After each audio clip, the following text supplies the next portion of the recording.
Congresswoman Jackie Speier is the author of Undaunted, Surviving Jonestown, Summoning Courage and Fighting Back. I'm really glad you wrote it. So I'm glad you're here. So welcome. Thank you, Dr. Phil.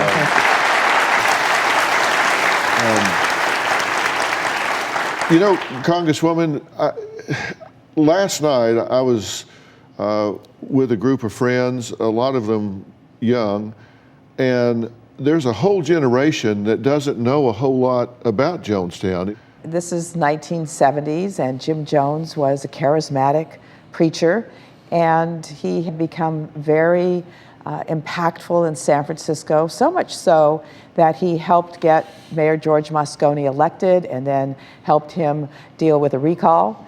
And so he had a lot of clout there. So when defectors came forward and said, there's problems here, there's physical abuse, there's child abuse, there's sexual abuse, nobody listened. But it got to the point where he did have to get out of San Francisco, right? That's right. He had right. to get out of the U.S. Finally, and God bless the press, because it was a story by Marshall Kilduff in a magazine called New West that was about to come out, and Jones knew it was not going to be a good story, so he took about 900 of his members to Jonestown. They had been building it for some period of time, for about 2 years.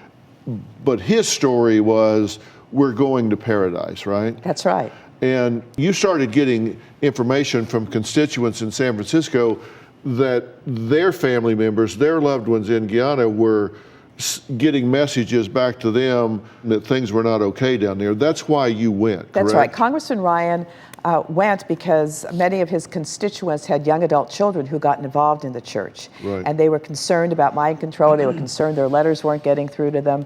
And so he wanted to find out firsthand, because State Department was saying everything's great there. Did you feel like you needed more security when you went? Just you personally as a young woman working for him as an aide? So I had a premonition. I was about to purchase a condo in Virginia, and I made the purchase contingent on my surviving the trip. I left a note in my desk drawer that's actually in the book that says to my parents, I love you, you've given me a good life. And the PS was, and I have a $1,000 life insurance policy in the credit union. So I actually was very concerned about the trip. And people say, well, why did you go?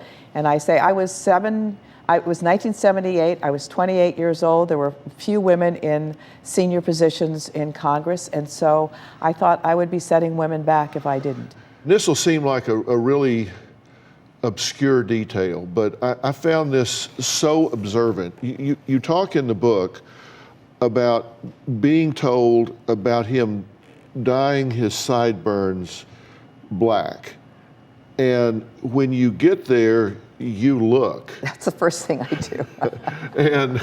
and you see that in fact that's true, and that meant something to you.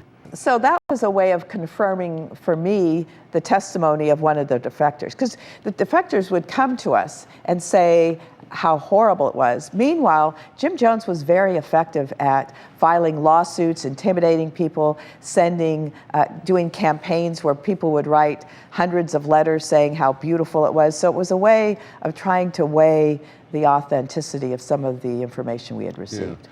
So that's just intuition. It sounded so much like Robin. She would do that 100%. She'd get these little details. So you get there and see that, and so you go, okay, if this is true, then other things are likely very true.